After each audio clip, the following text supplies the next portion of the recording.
Welcome today, March 23rd, 2022. My co-host, Evelyn.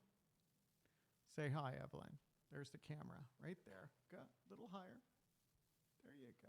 Okay. I guess this is a popcast, so it'll also be on YouTube. Today is popcast number 3. I titled it The Founder. I got so excited about it that I actually started I got up in the middle of the night and wrote it. It was like 2 o'clock in the morning and I started writing it, and I'm actually kind of excited about it. The Founder was a movie, and it came out a few years ago. I forgot to write that down. It's easy enough to Google. And it's a story about Ray Kroc, the founder of McDonald's. And it's also a story about the McDonald Brothers. It debuted on December 7th, 2016. I guess I did write it down. Another interesting thing, I didn't realize that, but December 7th happens to be my birthday. And it only grossed $24 million worldwide, but is the best movie to watch for any existing or up-and-coming entrepreneur. Ray Kroc, played by Michael Keaton, is the founder, a 52-year-old milkshake mixer salesman in the Midwest who found out that they had sold a high number of machines to a restaurant in San Bernardino, California. I would like to talk about this from 2 separate directions. First, from Ray Kroc's direction, the founder, obviously entrepreneur extraordinaire, and secondly, from the perspective of the McDonald Brothers, who were absolute genius entrepreneurs. Ray Crock Side of the story. First of all, what are the 4 main life-changing moments? And that's what it kind of comes down to, because I start off by saying that all of our popcasts, we should start by saying what POP is an acronym, which stands for passion, obsession, and perseverance. And the second thing is I really like to read a quote from Calvin Coolidge that I came across years ago. And I noticed in the movie he would listen to that same quote. You'd have to take a moment and watch that movie. It's fantastic. It goes like this. Nothing in this world can take the place of persistence. Talent will not. Nothing is more common than unsuccessful men with talent. Genius will not. Unrewarded genius is almost a proverb. Education will not. The world is full of educated derelicts. Persistence and determination alone are omnipotent. Calvin Coolidge. That's got Evelyn kind of excited too. You can kind of hear her in the background. She's pounding on the table. Are you pounding on the table? Here, pound on this blotter pad here. It won't be so noisy. Anyhow, so let's get back to business. Which one do we need to click on? What happened to it, Evelyn? Oh, there it is. Okay. Daddy's got it. Okay. Popcast number 3, the founder. Oh yeah, don't rip my headphones off, sweetie. Hey, as co-host, you're supposed to be helping, not distracting. Let's try a different camera angle. See if that helps. Okay, how about camera number 3? Okay. All right, I can see we're having a tough time. We're having a tough time this morning, aren't we, sweetie? Okay. Now, if you can't beat them, join them. If life gives you lemons, make lemonade. And one nice thing about the pandemic has been I get to spend my days with this little one right here. It's so much fun. Okay. All right. Are you ready? You seem like you want something. I don't know how to splice this together if I put a pause in it. Let me just finish it. I'm so excited, Evelyn. Let's get this done. So the first direction is from Ray Crock's direction. And what I want to cover is I'm covering the life-changing pivotal events and perhaps what caused them. The first thing is especially the way they covered it in the movie, he pretty much was so excited about becoming their franchise representative for McDonald's, that little restaurant in San Bernardino, that he pretty much signed the contract without paying any attention to what it really meant. And he took over the rights. And he soon realized that selling franchises to investors, because that's where he started off at the country club, and he was pitching the idea of this McDonald's restaurant, which was doing extremely well in San Bernardino, California, with just lines of people lined up to eat there. And how fast it was to get his food. He just couldn't believe that food could come out that fast. And so he went trying to sell to investors, and it's really interesting in the movie because the people there, the quote, richer people as in the country club he was a member of in Illinois, you could tell that he had some other get-rich-quick schemes before. At least that's the way it was portrayed in the movie. I kind of believe that.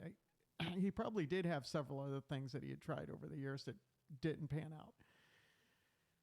So he was a little bit made fun of. But anyhow, he went after investors, and what he didn't realize is that investors just didn't have the kind of financial investors anyhow, didn't have the kind of attention towards the business that McDonald's needed.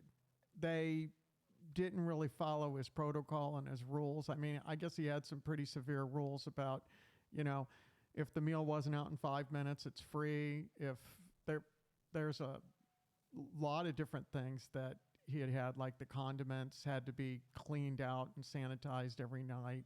You weren't allowed to sell any other types of food other than what they had on the McDonald's menu. And the problem is that as a franchisee, you don't have a lot of control over them. I mean, granted, they're violating the contract, but now you have to take them to court, and that's kind of expensive and slow. So really the only thing you can do is just, prevent them from getting another franchise. And which, by the way, was something that was unique at the time. He started selling a franchise as an individual store, where at the time franchises were more sold as an area for people. I changed the camera position so I look a little more interesting with Evelyn here, right? Say hi, Evelyn. Yeah, she's saying hi. Okay. She's learning. She'll be 2 May 22nd. Anyhow, going through that painful moment of just visiting stores and seeing how horribly operated they were after he had sold all these franchises and to investors, and he realized that they really didn't put the effort in that he needed. That's when it dawned on him was to find more middle-class, hard-working type people. Instead of looking for investors, it's like go to the Rotary clubs and Lions clubs and places like that in order to find investors for franchisee investors or franchisee operators, rather, maybe. Anyhow, that I figured was the second life-changing event. And then the third life-changing event was they showed where I believe he had like 13 restaurants franchised at this point. And he found himself falling into debt and insolvency, rather, where he couldn't make the payments to the bank, and they were literally going to take his home. They were going to take his home, which actually caused him to get a divorce. And it was that moment that he made all the difference in the world, because that was when he came across we're going to have to do this later. Evelyn, doggone it. I hate to there's no pause button on this. I wish there was a pause. They don't have a pause. It's stop and make a new one, or that's it. I really wish Riverside had a pause button. Let's see, is there a pause here? No, there's no pause. We really need a pause, Riverside. Like, I just need to pause it for a moment. I want to get the guy's name. I want to say, let's see here. Let's find his name. I'm not going to pause it, Evelyn, because when I start it back up again, it always starts up as a separate recording, and then I got to record it as two. And let's just say McDonald's, the founder. And yeah, let's just take a look and the founder. Yeah, there we go. The founder is a 2016. Yeah, that's it. And I think they do say the name of the gentleman that came. Let's see here. Initially, he ran into Fred Turner. Yeah. No, not Fred Turner. He was an employee. It was Ray. Or no, not Ray Crock. Gosh, Ben, get this together. It was, let's see here. It was, that's interesting. I'm not seeing, it was Dick. Dick, what was his last name?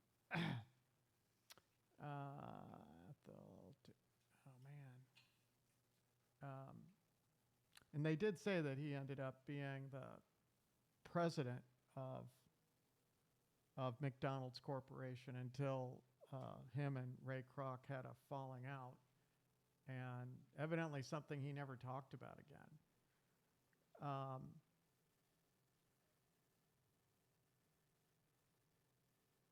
Let's see here. I can't find it. Oh, it was Harry Sonneborn? Yeah, Harry Sonneborn, yeah. When he comes across Harry Sonneborn, and I guess he had been with Tasty Freeze, and he was the one that was just kind of like, you should be making money hand over fist. And he wasn't at the time, so then he starts reviewing the contracts that Ray Kroc had with McDonald Brothers, and he essentially came up with the idea of focusing on the real estate, the land that the restaurant's built on. And that was a genius move for the organization. And the reason it was such a genius move is because it gave more control over the operations. I mean, you can cancel a lease a lot easier than you can to take somebody to court for a franchise violation. You can't just take the franchise away so easily. But you can cancel a lease and kick them out. And so, if they violate the protocol and they start serving chicken or something like that, then you can basically cancel their lease. Or if they don't keep the place clean, or if they're not friendly to customers, or, something along those lines. So that was significant. So it gave much more control over the operation.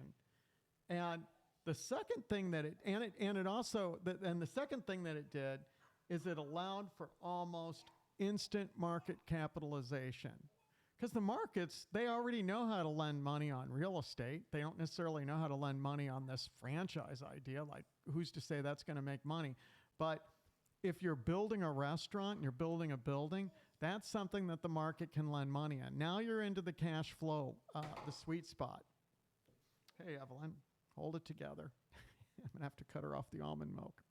Or no, wait, it's oat milk. Yes, oat milk.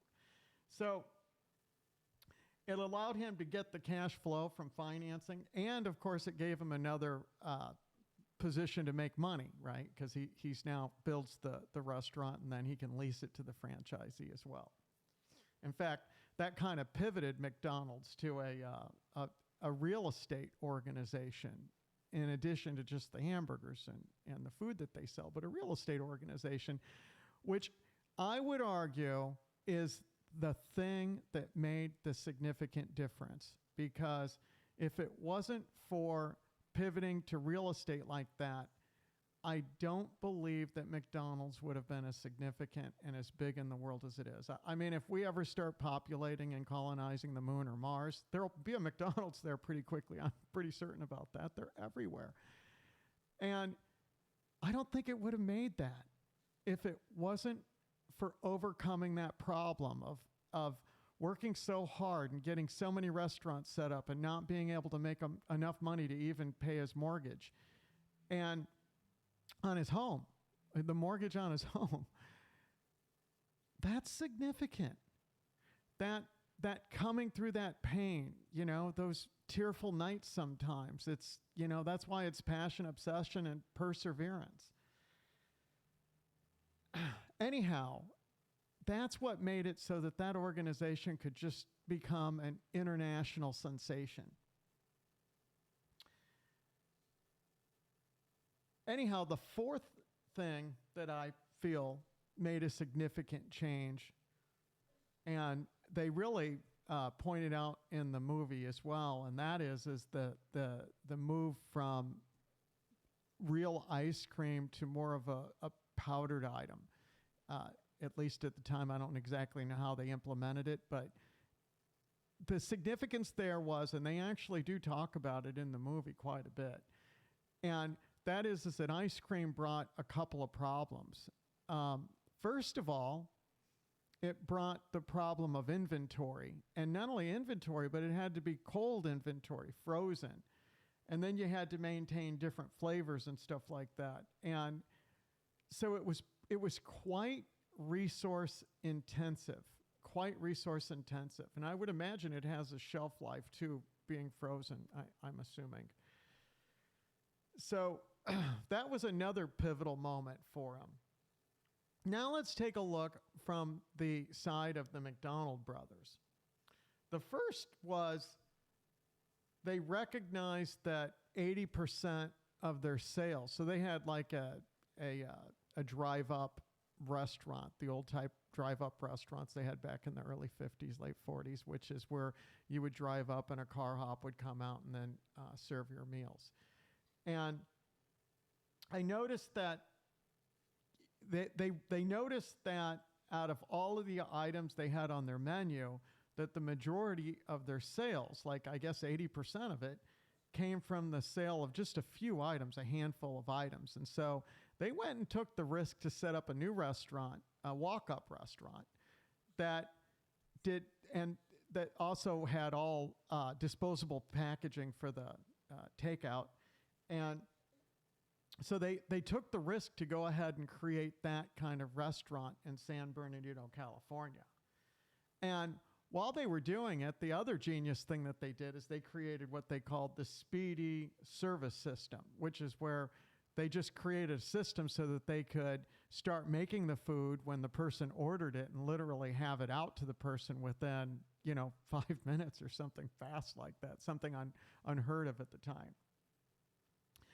And still be able to maintain quality, which was really significant, especially back then. I would imagine in restaurants there was probably very little consistency in the same restaurant, let alone multiple different restaurants and different experiences back then. So it was absolutely genius, and they also created the golden arches, which was a significant change in the organization. It made it so it was definitely identifiable. And then the fourth thing that they did is they refused to give Ray Kroc a lifeline and allow him to get a higher commission or a higher franchise fee. They really would rather, they decided they didn't want to see the organization grow that fast. And my co-host, I think, is getting kind of tired, Evelyn here. She's laying on my shoulder now. It's okay, baby. And they had tried several franchises in the past, and they realized that it was really almost impossible to maintain standards. So they really wanted to kind of slow down the growth that Ray Kroc was out there doing. And they refused to give him that lifeline. And so if it wasn't for that, then Ray Kroc never would have come up with the idea of the real estate. And it just wouldn't have happened, because if they had allowed him to get a higher commission, then he would have just continued growing it from that perspective, and they never would have gotten into the real cash flow, which came from financing the real estate. And I always believe everything that is great in this world is on the other side of pain. It just is, you know. Anything. It's just like that's the real way that we come up thinking. And other than that, it's just theoretical and ideas that people come up with. But it's on the other side of pain and difficulty, and that's where we really, really make a difference. Hey, Evelyn, we're almost done, baby. And it's getting through those dark moments that leads us into the dawn. And I believe the other thing is that when it's right, it is simple. And I think that if you take a look at the result of what was created and the genius from those three entrepreneurs, the McDonald Brothers, as well as Ray Kroc, and they were absolutely genius entrepreneurs in their own right, and they all did something totally special. So, hey, thanks for listening, and to the podcast number 3, thank you for listening, and I love you all. Make a wonderful day. Create it. We have control of the day that we have. Thank you. Oh, I shouldn't have said that. Doggone it. I'm not supposed to say thank you. I'm going to try not to say thank you in the future. We'll see.